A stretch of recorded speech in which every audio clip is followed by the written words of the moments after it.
자, 이제 정비법을 먼저 맞추겠습니다. 이제 314페이지 보시면 맨 밑에 03번에 철거가 나옵니다. 자, 여러분들 철거를 먼저 하겠습니까? 관리처분 계획을 먼저 만들겠습니까? 요걸 만들고 나서 철거하겠죠? 이런 경우가 있다는 거예요. 정비구역이 있는데 건물이 있어요. A라는 소유자 건물이 있습니다. 요 계획을 만들고 나서 철거를 나중에 해야죠. 근데 지금 당장 무너지게 생겼어요. 붕괴 위험이 직전입니다. 그때는 이때까지 기다릴 수가 없죠. 그때 미리 부실 수가 있어요. 위험하니까 미리 부실 수 있다. 미리 부실 때는 소유자에게 동의받아야 돼요. 부셔도 되냐? 동의를 받고요. 또 부시다가 위험할 수 있으니까 허가를 받아야 합니다. 허가를 부시는데 그 미리 부셨어도 요 A는 분양권 받을 수 있다 없다? 받을 수 있는 거겠죠? 자, 확인합니다. 자, 원칙. 시행자는 건물을 철거하기 전에 관리처분 계획을 수립한다. 그럼 뭐가 먼저라는 거죠? 관리처분을 먼저 만들고 철거를 나중에 하는 거죠. 그래서 셋째 줄 보면 시행자는 관리처분 계획 인가받은 후에 기존 건물을 철거한다 이거예요. 그죠? 그런데 다음 장을 보시면 다음의 경우에는 이번에 예외가 나오죠. 예외. 시행자는 다음에 해당될 때 기존 건물의 소유자 동의를 할지 허가를 받아서 해당 건물을 철거할 수 있다. 미리 부실 수 있다. 동의도 받고 허가를 받아야죠. 이 경우에 건물 철거는 토지능 소유로서 권리의무에 영향을 주지 않으니까 미리 부셨어도 분양권 받을 수 있다는 얘기입니다. 그럼 박스 1번 보면 법의 이름 보지 마시고 기존 건물의 붕괴 등 안전사고 우려가 있다든지 두 번째 폐공가 밀주로 범죄 발생 우려가 있다. 폐공가는 일부가 이주하고 나면 텅 빈 집이 있잖아요. 이건 범죄화가 될 수 있으니까 미리 부실 수 있다는 겁니다. 자, 됐고요. 이제 04번에 준공인가와 공사원료 고시인데 이것도 다시 프린트를 보시면 순서를 보겠습니다. 자, 관리처분 계획을 다 만들었으니까 사업을 시행할 겁니다. 철거를 하고 사업을 시행하죠. 사업이 다 끝났으면 준공인가를 받습니다. 시장군수 등에게 준공인가를 받고 이제 공사 끝났음을 알리겠죠. 공사원료를 고시한다. 이렇게 해서 물리주기 사업이 끝납니다. 그럼 공사 완료가 고시되었으니까 새 땅을 나눠줘야 돼요. 새 집을 줘야 되는데 그러기에 앞서서 대지 확정 측량을 한다.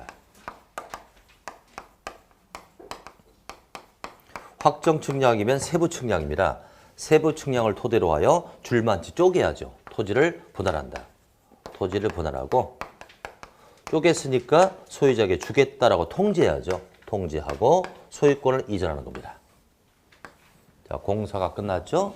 대지 측량을 통해서 자로 정확히 재서 쪼갰고 주겠다 통지했습니다. 그런 다음에 소유권을 이전하는 거죠. 소유권 이전입니다. 여기서도 한 문제를 겨냥하자. 그럼 소유권 이전하게 되면 시행자가 하는 거고요. 시행자가 분양처분하는 겁니다. 분양처분. 그럼 시행자가 분양처분할 때 자기 마음대로 처분하지 않겠죠. 앞에 잡은 분양 설계가 있었죠. 관리처분 계획을 그대로 따라할 겁니다. 관리처분 계획을 그대로 따라서 분양처분하는 것을 소유권 이전이라고 합니다. 그럼 제가 시행자입니다. 사업이 끝났죠? 그럼 토지 소유자를 모셔놓고 그러겠죠? 사업 잘 끝났습니다. 이제 여러분들에게 분양처분을 해드릴게요 라고 고시를 합니다. 이것을 소유권 이전 고시라고 하죠. 소유권을 이전할게요 라고 알린단 말이죠. 제가 오늘 고시하면 여러분들은 오늘 새집 받아가요? 다음날 받아가요? 다음날 새집을 받아가는 겁니다.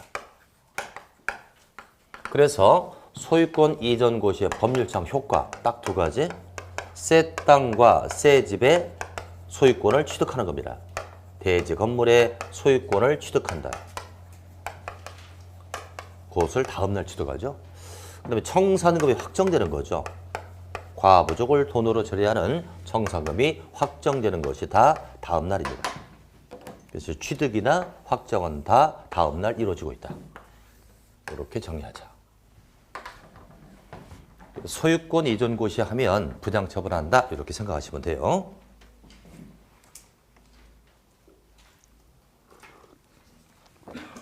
자, 그럼 책으로 확인해 보겠습니다.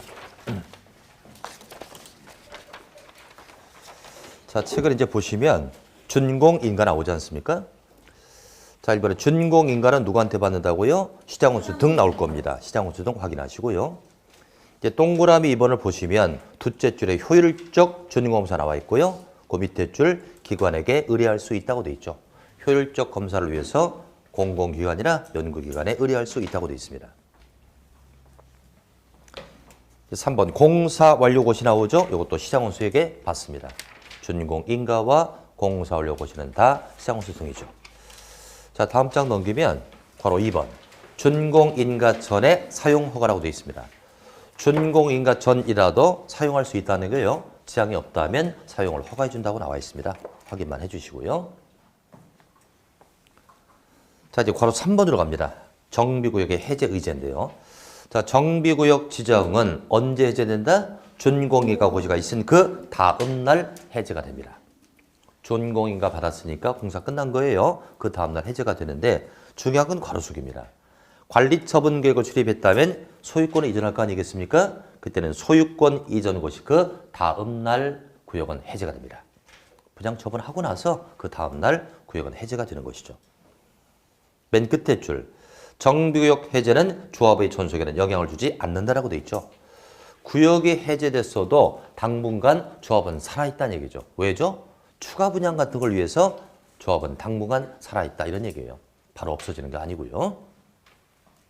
자, 그 정도 해두시고 맨 밑에 소유권 이전이 나옵니다. 소유권 이전의 뜻이 뭐라 있습니까? 분양 처분으로 해서 가시면 돼요. 분양 처분입니다. 자, 이제 순서를 잡겠습니다. 사업 시행자는 공사 완료 고시가 있을 때 그랬어요. 공사 완료 고시 밑줄치고요. 지체없이 대지 확정 측량 밑줄. 확정 측량을 하고 토지 분할을 거친다. 토지 분할 밑줄.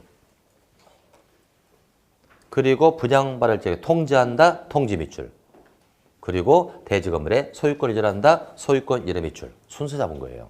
공사 완료를 고시하면 확정 측량을 하고 토지를 분할한 다음에 줄 거야 라고 통지하고 소유권을 이전하는 것이죠.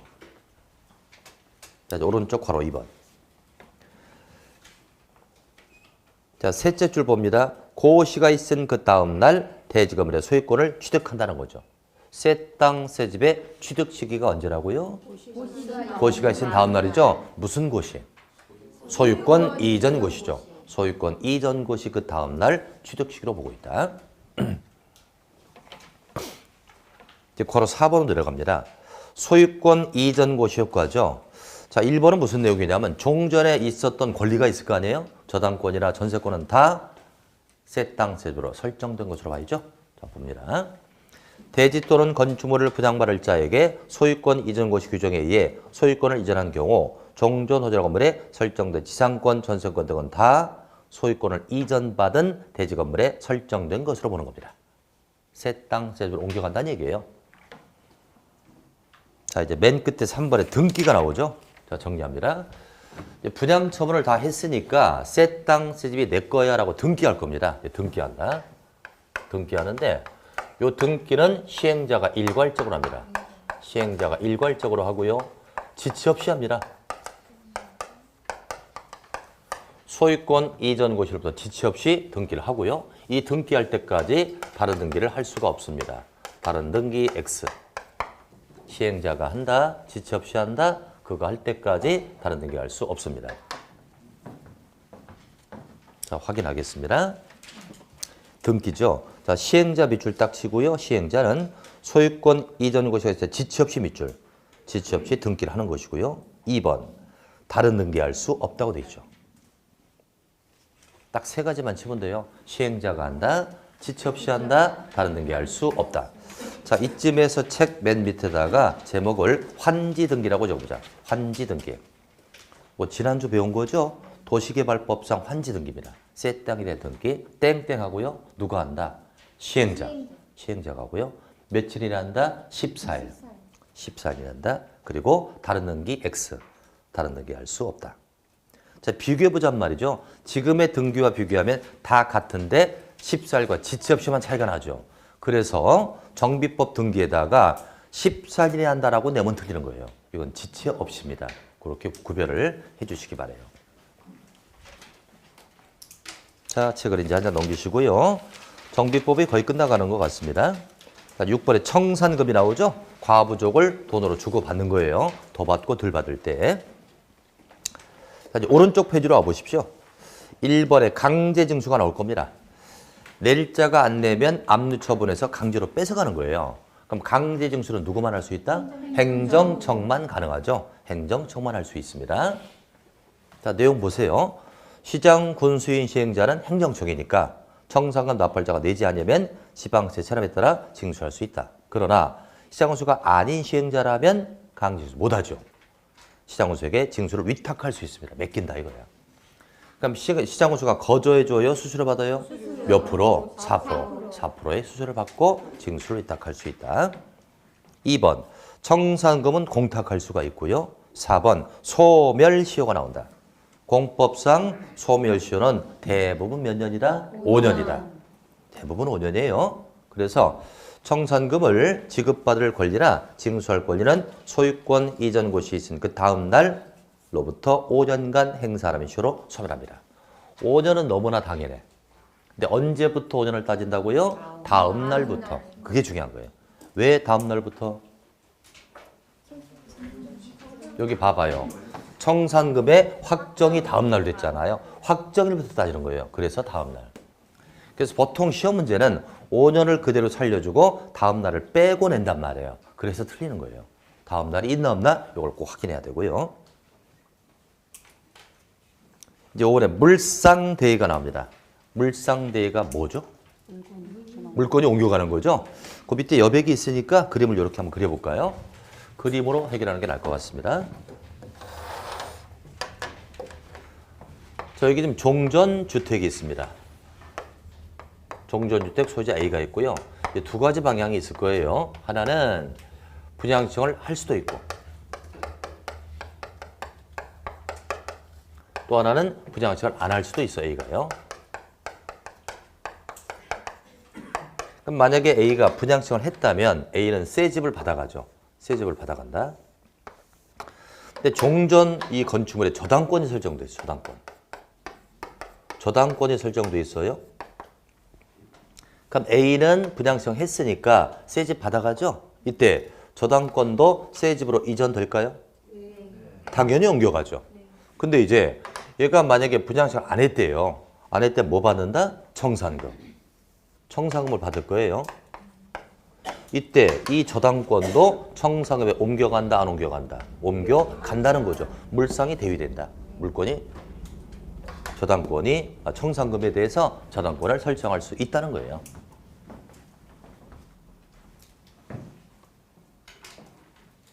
그래서 이것은 거두절미하고요. 둘째 줄 청산금 밑줄 딱 치고요. 셋째 줄 저당권 행사할 수 있다다 해주시면 돼요. 청산금에 대해서 저당권을 행사할 수 있다. 물상대를 인정해주고 있다는 거죠. 자, 그 정도 정리하셨고요. 자, 한 장 넘겨주시고요. 자, 이제 321 오른쪽 페이지 보겠습니다. 이것만 정리하면 끝날 것 같아요. 정비법은요.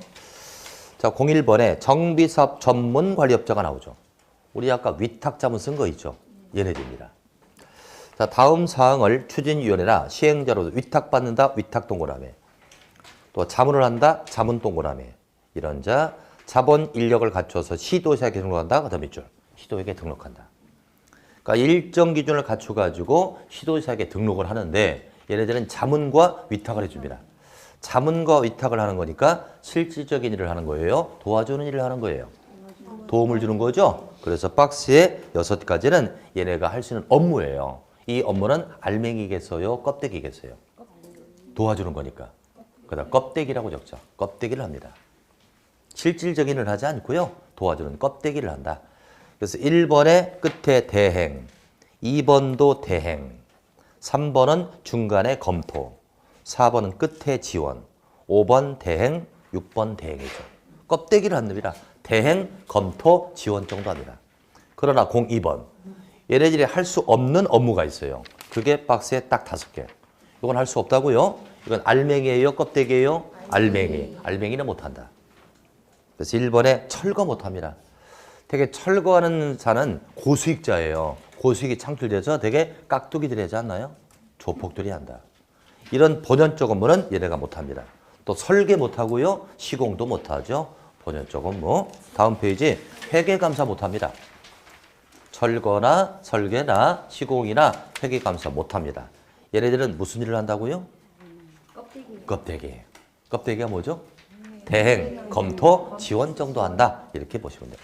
자, 이 정도 해서 정비법 맞추겠습니다. 이제 건축법 들어가겠습니다.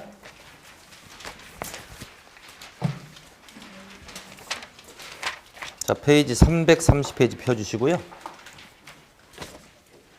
건축법은 맞바로 그냥 들어가겠습니다. 자, 건축법은 주로 건축물을 규정하고 있고요. 건축물을 짓는 절차 이런 것들을 규제하고 있을 겁니다. 그래서 제2절 정의로 바로 갑니다. 정의에서 꼭 한 문제가 나오는데 자, 강의하면서 제가 중요한 걸 말씀드릴게요. 자, 대지의 정의가 나와 있죠. 여러분들 정비법에서 대지는 어떻게 정의했었죠? 새 땅이라고 했잖아요. 사업을 통해서 만들어진 새 땅이라고 했죠. 근데 건축법의 대지 정의는 달라요. 공간 정보에 관한 법에 따라 각 필지로 나눈 토지를 대지라고 합니다. 공간 정보에 관한 법에 따라 각 필지로 나눈 토지를 대지라고 정의한다. 그렇게만 딱 정리하시고 자, 이제 책을 한 장 넘기시죠. 뒤에 나와야 될 것이 막 앞에 나왔습니다. 자, 332 바로 3번에 건축물의 정의가 나옵니다. 이것도 정비법에서는 새 집으로 우리가 해석했잖아요. 근데 이건 건축법이니까 정의가 달라요. 자, 이제 건축물의 정의. 1, 2번 두 개가 있는데 이걸 세 개로 나눠야 되겠습니다. 자, 1번 토지에 정착하는 공작물 중 지붕과 기둥 또는 벽이 있는 것 여기다 1번 다루셨고요. 그 옆에 2에 딸린 설물에 2번 다루시고 밑에 2번을 3번으로 바꾸면 되죠. 자, 이제 우리 언니는 쇠법이 시작됐으니까 옆에 거 보지 말고 독립적으로 해야 돼. 1번, 2번, 요거 3번. 자, 그래서 건축물의 정의가 딱 세 가지로 되어 있거든요. 이 셋 중에 하나면 건축물에 해당이 되는 겁니다. 자, 우선 1번 토지에 정착하는 공작물 중 지붕과 기둥 또는 벽 이렇게 정의합니다. 자, 그래서 일단 정착성이 있어야 합니다. 정착의 반대는 이동이죠.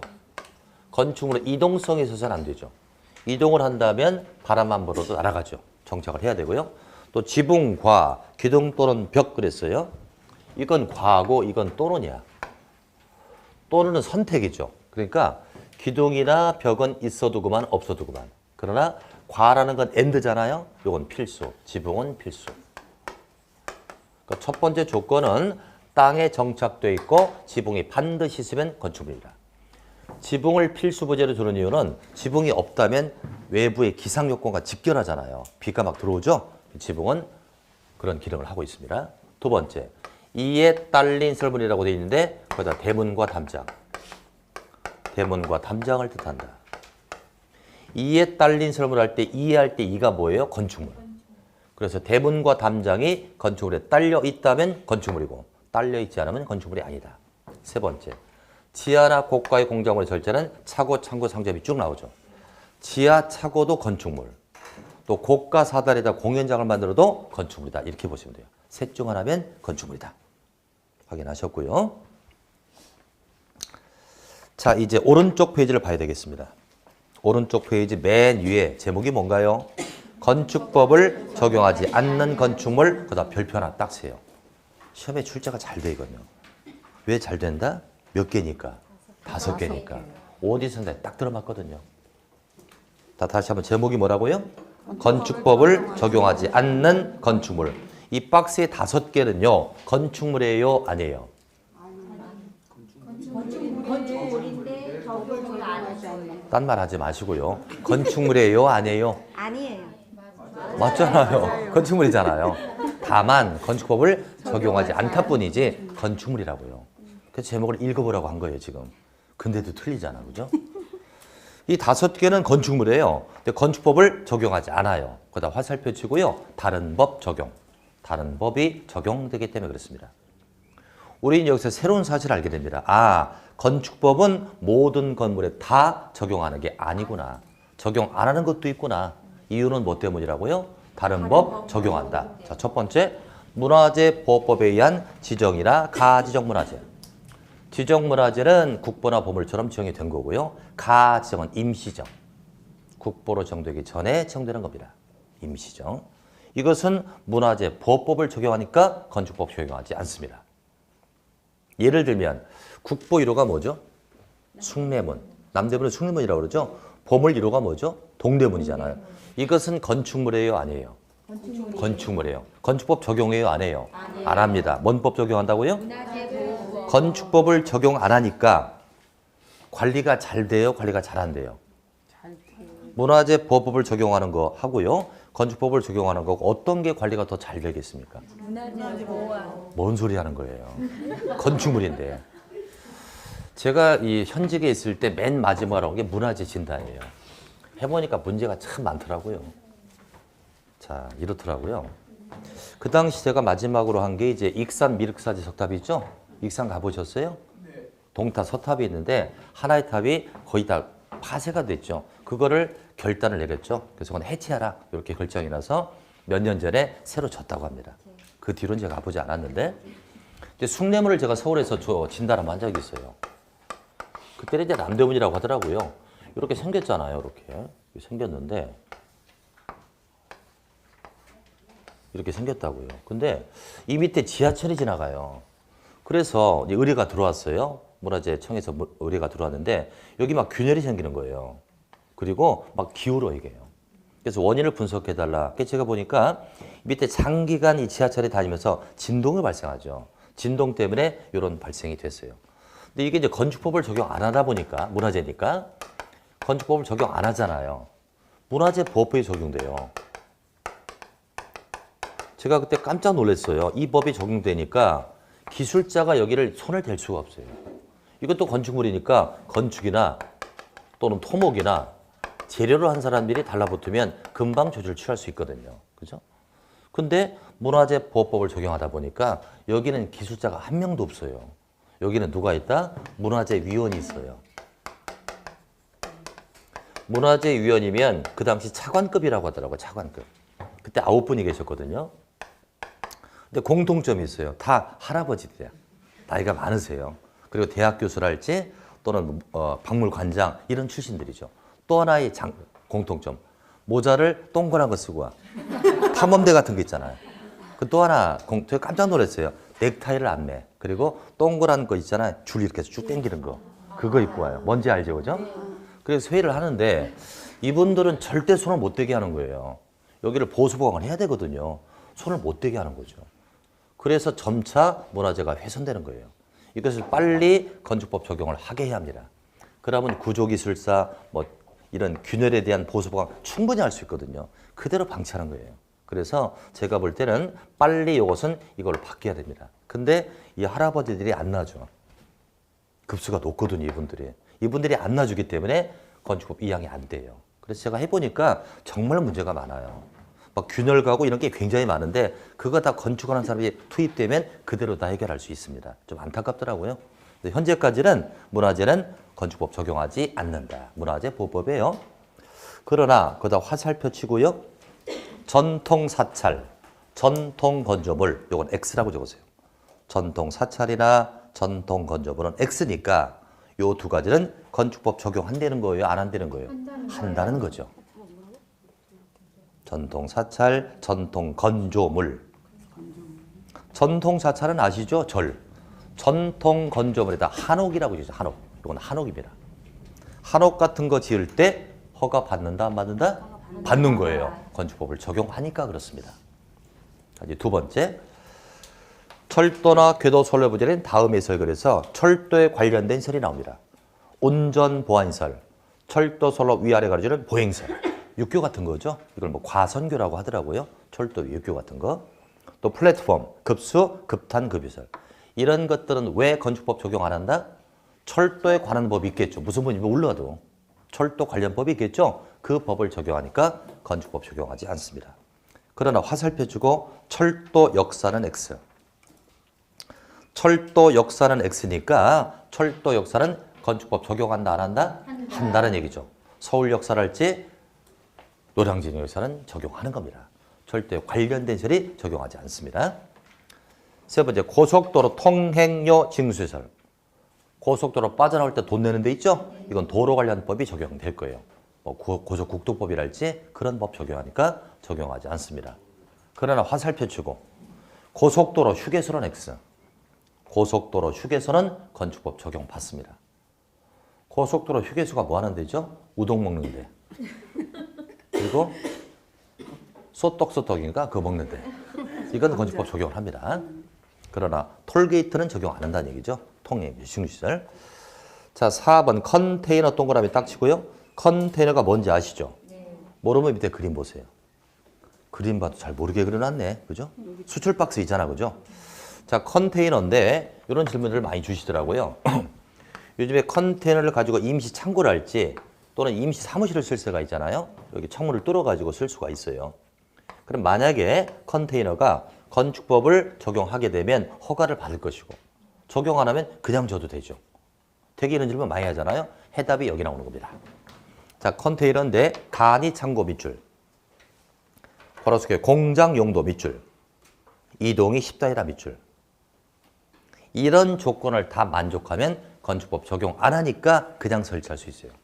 컨테이너를 공장의 용도로 창고로 썼고 이동이 쉽다는 건 정착시키지 않았다는 거죠.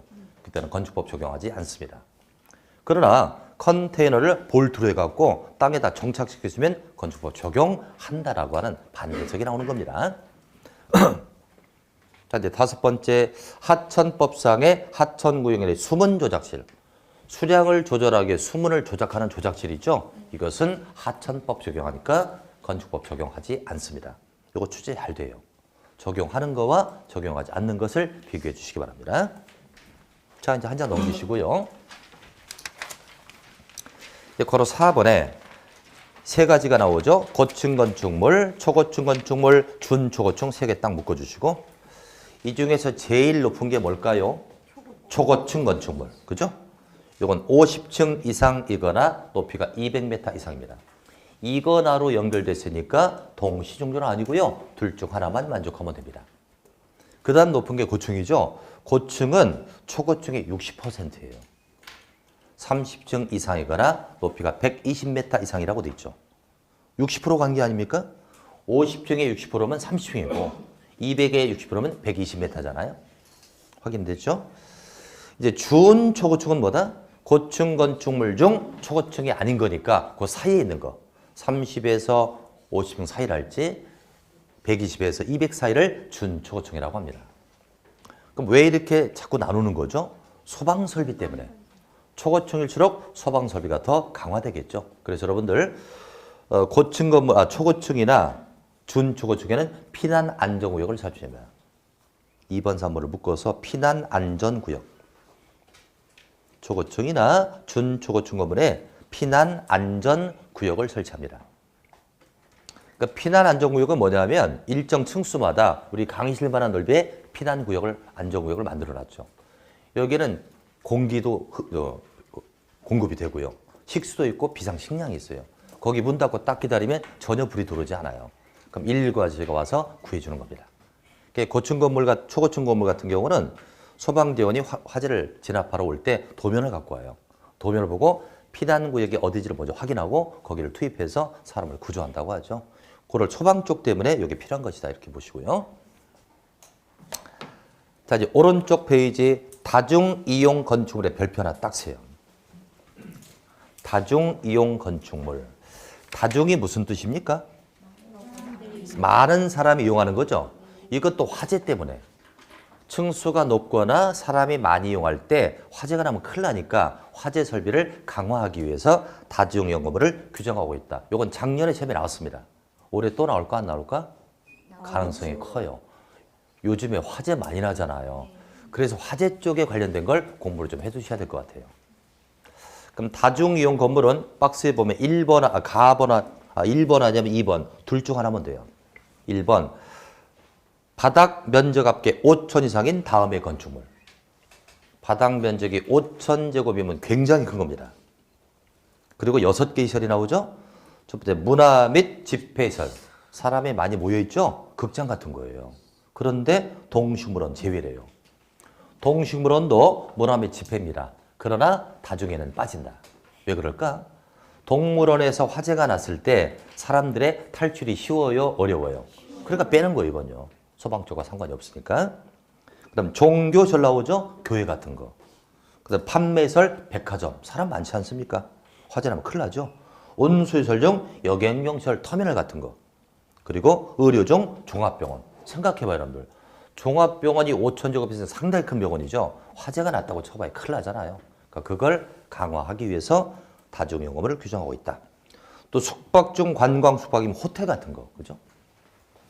그리고 2번에 16층 이상의 건물은 건물에 상관없이 무조건 다 다중이용이에요. 5천 이상이면 6개 해당되고요. 16층 이상 무조건 다중이용이라고요. 높으니까, 그죠? 그럼 시험은 뻔합니다. 이렇게 나오죠. 다음 중 다중이용 건물이 아닌 것을 골라라. 이렇게 나와요. 그럼 일단 16층 이상이면 무조건 다중이죠. 그리고 5천이 아니면 다중이 아니잖아요. 그렇게 찾는 거죠. 근데 이제 요즘엔 또 그렇게도 안 내요. 그래서 이렇게 보자. 이걸 외워야 되겠는데 이렇게 외우면 어떨까 싶어요. 다중이용 건물에 외우는 방법.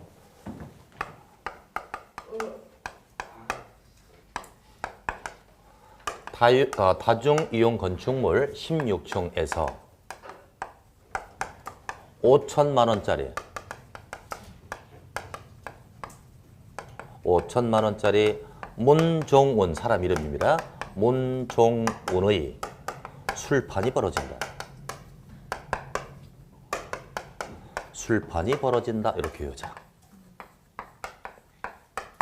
다중이용 건축물 16층에서 5천만 원짜리 문종운의 술판이 벌어진다. 자, 이거죠. 우선 다중이용 건물의 종류죠. 16층 이상이면 무조건 다중이고요. 5천만 원은 5천 제곱미터겠죠. 5천 제곱미터 이상의 이것은 문화 및 집회, 이것은 종교, 이것은 운수, 이것은 의료, 이 술은 숙박할 때 숙박입니다. 이건 판매설. 이건 숙박이고 이건 판매죠. 이렇게 외우면 됩니다. 중요한 거 하나 했고요. 자, 이제 한 장 넘기시죠.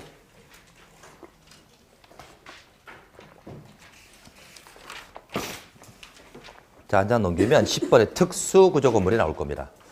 특수구조 건물은 세 가지인데 두 가지만 하자고요. 자, 1번 보면 한쪽 끝은 고정되고 다른 끝은 지지가 되지 아니한 보차양이 3m 이상 돌출되어 있다고 합니다. 자, 건축물이 이렇게 있는데요. 차양을 가지고 말씀드릴게요. 차양은 유리창 위에 햇빛 막는 거 아닙니까? 차양이 이렇게 돌출되어 있는데 이 차양은 한쪽은 고정되어 있죠. 다른 것은 지지가 안 돼 있죠? 다이빙 때 비슷하네요. 이게 3m 이상 돌출됐다고 합니다. 그럼 사람 키보다 큰 게 돌출되어 있으니까 위험할 수 있죠? 특수 구조 건물로 규제하고 있다. 두 번째, 기둥과 기둥 사이가 20m 이상의 건축물. 보통 콘크리트 건물의 표준 사이즈는 기둥과 기둥 6에서 8m가 표준이에요. 근데 기둥과 기둥이 20m면 그 3배의 거리가 벌어진 거죠. 위험할 수 있으니까 특수 구조 건물로 규제하자. 두 가지만 딱 기억하시고. 자, 이제 14번 주요 구조부 별표 딱 세요. 이것도 시험에 잘 나오죠. 주요 구조부. 자, 우선 주요 구조부는 이렇습니다. 뜻부터 정리하시면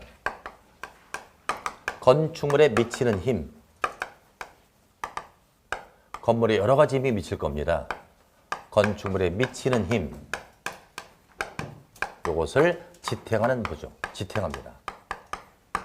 건축물에 여러 가지 힘이 닥치는데 이것을 서포트, 지탱하는 부재. 종류는 딱 5개. 바, 지, 보내, 주기. 일단 이렇게 하면 돼요. 바지 보내줬다는 얘기죠. 바지, 보내, 주기. 요 바는 뭐다? 바닥. 바닥, 여러분들이 밟고 있는 이 바닥도 힘을 쓸어 떠받치고 있거든요. 주요 구조부인데 중요한 건요. 최하층 바닥은 X. 최하층 바닥은 주요 구조부가 아니라는 겁니다. 최하층 바닥은 1층 바닥이고요. 땅에 붙어 있잖아요. 땅에 붙어 있으니까 스스로 힘을 떠받는 게 아니고 기초에 전달해주는 기능을 합니다. 그래서 주요 구조부가 아니다. 이건 지붕틀이죠. 지붕틀. 지붕틀은 지붕에 힘을 떠받쳐주고 있고요. 보, 배들보 생각하면 되죠. 우리 지하 주차장 내려가면 천장에 툭 튀어나와 쭉 지나가는 문제 있죠? 이게 보입니다. 이건 내력벽. 이것도 조심해야죠. 구조학적으로 벽을 나누게 되면 두 가지로 나눈다. 내력벽과 비내력벽 이렇게 나눠집니다. 이 두 개를 합들여 가지고 벽이라고 해요. 이때 내력할 때 내자는 한자로다가 인내한다 할 때 내자, 력자는 힘력자죠.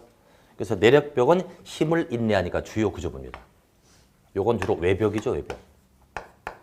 우리 강의실을 봤을 때 왼쪽에 저 벽은 외벽이에요. 저건 부시면 안 된다는 얘기죠.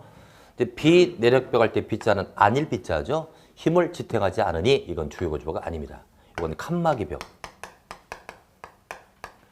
우리 강의실을 봤을 때 오른쪽 벽이죠. 저 벽은 강의실과 복도를 구별해주는 칸막이 기능합니다. 이건 힘을 지탱하지 않는다. 그래서 반드시 무슨 벽일 때 주요 구조라고요? 내력벽. 그러니까 벽을 주요 구조랑 틀리는 거예요. 이 벽에는 이게 포함되어 있지 않습니까? 반드시 내력벽일 때 주요 구조부. 이건 주계단. 주계단. 이건 기둥입니다. 기둥은 주요 구조부인데 여기서 중요한 거 사익기둥은 X. 사익기둥은 주요 구조부가 아니라는 거죠. 자, 기둥과 기둥은 힘을 떠받고 있습니다. 근데 기둥과 기둥이 사이가 너무 멀어요. 천장이 휠 수 있잖아요. 그럴 때 세기둥이라고 가운데 세우는 거 있죠. 이것은 힘을 지탱하는 게 아니라 변형을 막아주니까 주요 구조부가 아니다. 대책은 간단합니다. 6개 종류만 외우는 거죠. 바지, 보내, 주기 이렇게 딱 기억하시면 돼요. 자, 확인하겠습니다. 주요 구조부란 내력벽, 기둥, 바닥, 보, 지붕틀, 주계단을 말한다. 다만 두 개 밑줄. 사익기둥과 취하층 바닥은 제외한다라고 돼 있죠. 사익기둥과 취하층 바닥은 주요 구조부가 아니란 얘기입니다. 넘기시고요. 이제 02번으로 갑니다. 건축법 적용 대상자 그랬는데 이것도 이렇게 하면 안 되거든요. 건축 관계자로 바꿔주세요, 제목을. 건축 관계자. 건축 관계자입니다. 건축에 관련된 사람인데요. 우선 첫 번째 건축주가 나오네요. 건축주가 누굴까요? 여러분들이 토지를 매입해서 건물 지면 여러분들이 건축주입니다. 건축의 주인이고요. 2번 설계자는 설계하는 자죠. 그러다 땡땡하고요. 건축사라고 적으세요. 건축사. 앞으로 건축사가 나오면 설계를 아주 잘한다 이렇게 생각하세요. 설계사무소 소장님이 건축사입니다. 3번에 감리자 나오죠? 감리자는 뭐 하는 자다? 누구를 감시 감독하죠? 시공자. 시공하는 시공자를 감시 감독하는 걸 감리자라고 합니다. 그렇게만 확인하시고요. 지금까지 용어 정의에서는 주요 구조부하고요. 다중용어물 둘 중 하나가 시험 문제다. 이렇게 개정하시고요. 오른쪽 페이지로 오겠습니다. 03번에 건축법 적용 대상행위 나오고요. 1번에 건축이 나오죠? 별표 딱 쳐주시고요. 한 장을 딱 넘겨보면 괄호변에 대손이 나오네요. 대손에다 별표 하나 딱 세요. 둘 중 하나는 또 시험 문제예요. 건축 아니면 대손 중 하나는 시험 문제다. 우선 건축부터 정리할게요. 자, 건축은 끝에가 축자로 끝나는군요. 축자로 끝나니까 축조행입니다. 축조행위. 뭔가를 축조하는 행위죠. 5개가 있는데 그중에 첫 번째 신축이 나온다. 신축은 새롭게 짓는 거죠. 그래서 무에서 유를 창조하는 거죠. 무에서 유를 창조한다. 아무것도 없어야 합니다. 무기 때문에 나대지. 건축물이 없는 나대지에서 새롭게 진다든지 아니면 부속 건축물. 부속 건축물에다 새롭게 져도 신축이에요. 부속 건축물은 주된 건물이 아니죠. 예를 들면 공장이 있어요. 공장 옆에 간이 식당이 있다면 그게 바로 부속 건물이죠. 그래서 부속 건물에서 새롭게 져면 바로 신축입니다. 조심하시고요. 두 번째 증축이 있다.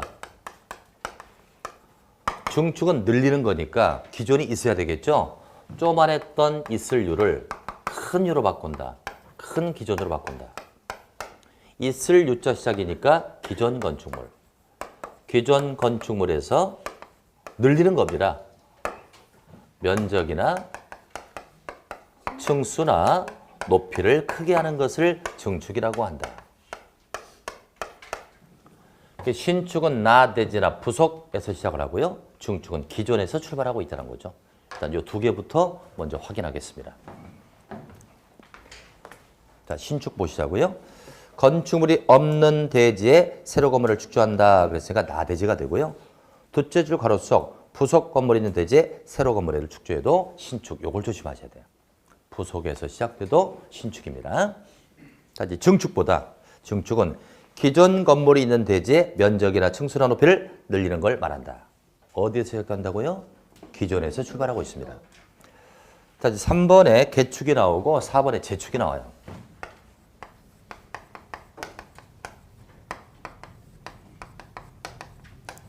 자, 개축은 철거를 합니다. 재축은 멸실됐다고 합니다. 자, 철거는 일부러 부시는 게 철거고요. 멸실은요. 자연적으로 무너지는 게 멸실이죠. 철거는 개축은 철거를 하고 다시 짓되 종전 이내로 축조한다. 종전을 벗어나면 안 돼요. 이게 바로 개축입니다. 자, 예를 들면 여기 5층짜리 건물이 있다. 5층짜리. 이것을 철거했습니다. 일부러 부셨어요. 철거를 해가지고 다시 5층까지 졌습니다. 다시 5층을 졌으면 종전 이내인가요? 종전 이내죠? 이것은 바로 개축입니다. 종전 이내니까. 근데 철거를 해가지고 종전을 벗어났어요. 6층까지 졌어요. 이건 개축이라 볼 수 없죠? 종전 벗어났잖아요. 이건 뭐라고 한다? 두 가지가 다 될 수 있어. 신축도 되고 증축이 될 수 있거든요. 예를 들어 철거를 했을 때 전부 철거했다. 전부를 다 부시면 나대지가 되었죠? 6층이 됐으면 이건 신축이에요. 근데 일부를 철거했습니다. 일부를 뜯어냈으니까 기존이 남아있잖아요. 벗어났으니까 이건 증축이 되는 거예요. 이것만 이해하시면 될 것 같습니다. 자, 그럼 이제 개축과 재축을 책으로 또 확인하죠.